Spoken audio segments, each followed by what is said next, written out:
Bonjour à tous, je vous retrouve aujourd'hui pour vous parler d'un nouveau trésor de la nature qui est l'argile. Alors d'abord, qu'est-ce que l'argile? Eh bien, ça n'est pas de la terre comme beaucoup peuvent le penser, mais c'est de la roche sédimentaire qui est composée de minéraux spécifiques plus ou moins hydratés comme les silicates d'aluminium, de fer ou de magnésium. Bref, c'est de la montagne. L'avantage de l'argile, c'est qu'elle est présente sur tous les continents, à l'inverse des plantes endémiques qui, elles, se trouvent uniquement dans certaines zones. L'argile, elle est utilisée depuis la nuit des temps par les hommes, que ce soit pour la construction d'abris, d'ustensiles, pour l'écriture avec les tablettes d'argile, mais aussi dans le domaine de la santé. Malheureusement, son utilisation thérapeutique a été peu à peu oubliée au profit de l'industrie pharmaceutique. On la retrouve notamment dans les milieux pauvres ou qui n'avaient pas accès aux soins, donc comme dans les campagnes, où elle était aussi utilisée pour les animaux. Je me suis formée avec Jade Allègre. Je vais donc vous raconter brièvement son histoire pour que vous compreniez en fait l'impact de l'argile et les recherches qu'elle a mis en place. Donc Jade Allègre vivait à la campagne avec sa famille et elle n'avait pas accès aux soins pour différentes raisons, notamment financières. Donc elle a commencé à chercher des solutions pour aider ses proches. Et donc elle est partie se renseigner auprès des grands-mères du village, des rebouteux, mais aussi des vétérinaires. Et elle s'est aperçue qu'en fait toutes ces personnes utilisaient beaucoup l'argile. Du coup, ça a aiguisé sa curiosité et son intérêt. Elle s'est donc plongée dans les livres pour s'apercevoir que c'était un sujet qui intéressait beaucoup la communauté scientifique et qu'il y avait énormément d'articles publiés à ce sujet. Donc comme on est dans une époque où il y a besoin de validation scientifique, elle a décidé à l'âge de 35 ans de reprendre ses études pour devenir médecin et confirmer scientifiquement les expériences qu'elle avait pu avoir avec l'argile. Donc son objectif était surtout d'en faire profiter les gens dans le besoin et qui n'avaient rien pour se soigner. Donc en fait, elle a fait beaucoup de missions humanitaires à l'étranger. Ce qui est très important, c'est qu'il faut savoir qu'elle n'utilise que l'argile et pas d'autres produits ajoutés, puisque le but c'était vraiment de montrer les vertus de l'argile propre et surtout que les personnes qu'elle souhaitait aider et soigner n'avaient accès qu'à ça et pas à d'autres produits ajoutés comme les huiles essentielles ou certaines plantes. Donc il existe 3 formes principales d'argile. Donc il y a la forme toute prête, mais il faut savoir que vu qu'elle est toute prête, il y a des conservateurs dedans et ça n'est pas toujours marqué sur l'emballage. C'est une forme à privilégier pour les dépannages du coup à avoir dans le sac à main. Ensuite on a la forme en poudre, donc plutôt pour les usages internes, pour la boire. Donc dans la forme en poudre on a des argiles ventilées. Donc ça ce sont des argiles dans lesquelles le sable a été retiré, ventilé ou surventilé. On a aussi des argiles fines ou surfines, et là il est question de granulométrie, c'est-à-dire la taille des particules d'argile broyées plus ou moins finement. Et ensuite, on a la forme concassée, donc c'est la plus économique, puis ça se ressemble à des cailloux. Elle nécessite moins de travail du coup de préparation et elle est idéale pour les cataplasmes. Vous avez sûrement remarqué qu'il existe plusieurs couleurs d'argile. Alors pour faire simple, on va utiliser l'argile blanche pour tout ce qui est esthétique comme les masques de beauté et l'argile verte qui elle est plus polyvalente pour un usage thérapeutique, que ce soit en interne ou en externe. Donc pour un usage externe, on va faire du coup des cataplasmes. On peut utiliser sur toutes sortes de maux comme des douleurs articulaires, des plaies, des brûlures et n'importe quelle douleur. L'argile fonctionne sur les bactéries et les virus qu'elle va neutraliser. Il est donc tout à fait possible et même recommandé d'appliquer de l'argile sur une plaie. Elle fonctionne également sur tous les toxiques naturels, mais également sur les corps étrangers. Alors comme toxique naturel par exemple, on a le plomb ou les métaux lourds que l'on peut retrouver dans l'eau. Et pour ce qui est corps étranger, ça peut être des écharpes, des graviers sur une plaie. Il faut aussi savoir que l'argile active les facteurs contact de coagulation, donc on peut mettre directement de l'argile sur une plaie sanglante qui va du coup arrêter les saignements. On peut l'utiliser pour des otites, des règles douloureuses, des sinusites, angines, problèmes oculaires, problèmes gynécologiques, aussi en traumatologie, torticolis, sciatique, etc. Il y a vraiment des centaines d'applications pour l'argile. Je vous recommande le livre L'argile qui guérit de Raymond Dextré qui expose vraiment toutes les utilisations possibles de l'argile. Pour les problèmes de peau chez l'adolescent par exemple, il sera plus intéressant de le prendre par voie orale car un dérèglement n'est pas externe au niveau de la peau mais plutôt en interne. Donc il sera plus efficace si on la boit. On peut utiliser aussi en interne pour les problèmes digestifs, urinaires comme des cystites, mais aussi en préventif pour la détoxication et la tonification des organes. On y reviendra un petit peu plus tard. Il est bien sûr possible de combiner les deux usages, interne et externe, notamment pour les problèmes de peau ou les problèmes articulaires comme l'arthrite, l'arthrose, et aussi pour les plaies. Ça va accélérer la guérison. On peut l'utiliser aussi sur les furoncles, panaries, abcès, piqûres d'insectes ou d'animaux vénéneux. Quand vous appliquez l'argile sur les plaies un peu anciennes, on peut avoir l'impression de dégradation de l'aspect parce qu'en fait l'argile va faire sortir tous les tissus morts, donc ça va creuser un petit peu avant d'arriver au tissu sain, ce qui va permettre du coup une cicatrisation correcte des tissus. Ce processus peut être impressionnant. Par contre, pour des plaies du type escar, varices ou ulcères variqueux, on va préférer des cataplasmes de feuilles de chou qui va avoir une action plus douce que l'argile et qui va permettre en même temps l'épuration et la régénération des tissus. Il n'y aura donc pas cet effet de plaie qui creuse et ce sera plus doux comme processus. Alors la durée d'application d'un cataplasme, eh bien ça dépend. Donc si une personne a beaucoup de vitalité, le cataplasme aura tendance à sécher rapidement, tandis que sur une personne plutôt faible, il mettra beaucoup plus longtemps à sécher.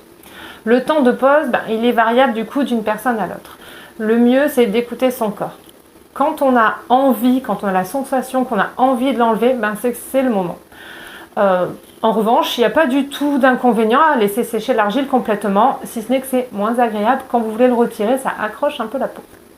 Donc dans ce cas-là, il ne faut pas le détremper. Pour le retirer, il faut juste faire couler un petit peu d'eau sur le bord, sur le pourtour du cataplasme, là où il est collé à la peau justement, pour qu'il puisse se décrocher doucement. Le cataplasme doit toujours être appliqué à même la peau, pas de gaz ou de tissu entre l'argile et la peau, de même qu'on ne doit jamais emballer son cataplasme avec un film plastique. L'argile est vivante, elle a besoin de respirer. L'idéal est d'appliquer le cataplasme le soir, comme ça on le laisse toute la nuit sans s'en occuper. Concernant la durée d'application en jours, alors là aussi il n'y a pas de contre-indication, le mieux étant de continuer jusqu'à la disparition du problème ou jusqu'à ce que vous sentiez que vous n'en ayez plus besoin. Encore une fois, écoutez-vous. Je vais vous montrer maintenant comment on va réaliser et appliquer un cataplasme. À tout de suite. Alors pour faire un cataplasme, je vais donc utiliser de l'argile concassée. Donc là c'est de l'argile qui est concassée assez fin. Il en existe en forme de cailloux beaucoup plus gros. Donc je prends une quantité suffisante d'argile. Il faut savoir que le cataplasme doit être toujours beaucoup plus grand que la zone à traiter. Donc pour vraiment bien englober la zone en souffrance, on va dire. Donc je mets l'argile dans mon récipient et je verse l'eau dessus. Donc je vais remplir doucement à peu près à niveau. Vous voyez, c'est un petit peu recouvert. Je vais rajouter un petit peu plus parce qu'il en manque un petit peu. Une fois que j'ai mis l'eau, je vais laisser travailler tout seul. Je ne remue pas. Donc là, pour ces petits cailloux, je vais laisser 15-20 minutes. Pour les plus gros, on va bien laisser 30 minutes. Donc là, le temps de pause est passé. Vous voyez, la consistance fait un petit peu pâte à modeler, en fait, un petit peu compact.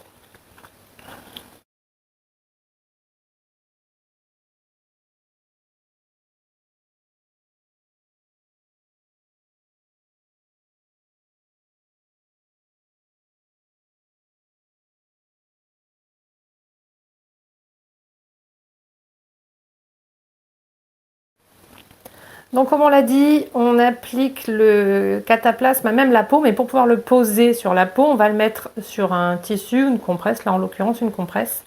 Il doit être assez épais, à peu près 2 cm d'épaisseur et donc plus grand que la zone à traiter. Bon là j'ai pris l'exemple d'une cheville juste pour vous montrer un petit peu l'application. Alors je m'organise, pas très facile. Donc je l'applique à même la peau, surtout je ne l'écrase pas, donc juste je le plaque. Et ensuite je vais utiliser une bande Velpo pour le fixer. Donc je n'appuie surtout pas sur la partie où il y a l'argile, je vais plutôt serrer au-dessus et au-dessous, mais je vais quand même passer ma bande dessus pour que ça reste bien en place. Ça, c'est mon reste d'argile. Je n'ai pas tout utilisé. Du coup, je l'ai remis bien à plat et je l'ai recouvert d'eau. Comme ça, il peut le faire patienter jusqu'à la prochaine fois. Vous pouvez la réutiliser. Donc ça, c'est un autre exemple. Vous voyez, pour la petite plaie juste en dessous qui était de 10 centimes, de la taille d'une pièce de 10 centimes d'euros. Vous voyez la taille du cataplasme. Ça, c'est le lendemain matin. Alors surtout, on n'enlève pas la petite croûte sur la plaie, hein.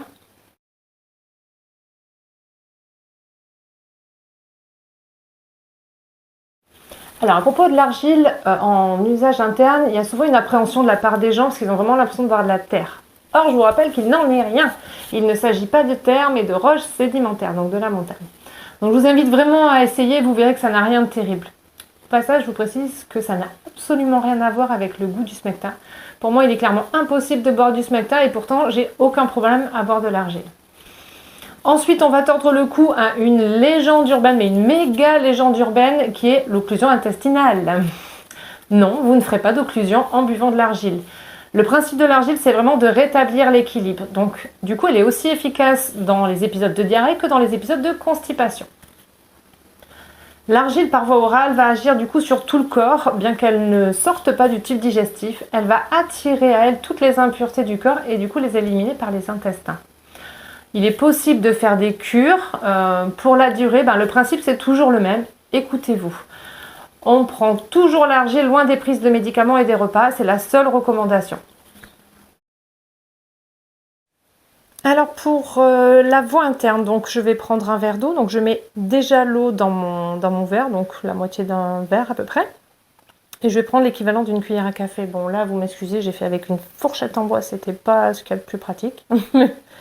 Grosso modo, une cuillère à café que l'on verse en pluie sur l'eau. Donc on verse tout doucement pour éviter que ça fasse des agglomérats.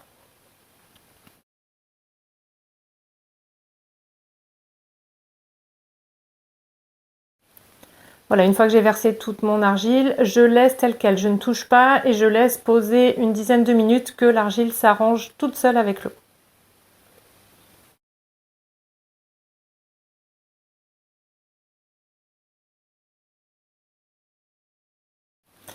Une fois le temps de pause écoulé, je remue, je mets en suspension et je vais la boire. Donc je bois tout, l'eau d'argile et l'argile. Je voulais faire une dernière petite astuce. Avec l'argile, on peut purifier l'eau. Donc du coup, fini la tourista à l'étranger. Il suffit d'en mettre quelques petits cailloux dans l'eau et vous pouvez la boire comme ça. Voilà, je vous ai présenté les différentes possibilités qu'offre l'argile. Je vous invite à tester par vous-même et à me faire vos retours par MP ou en commentaire. Je vous dis à bientôt. Bye bye!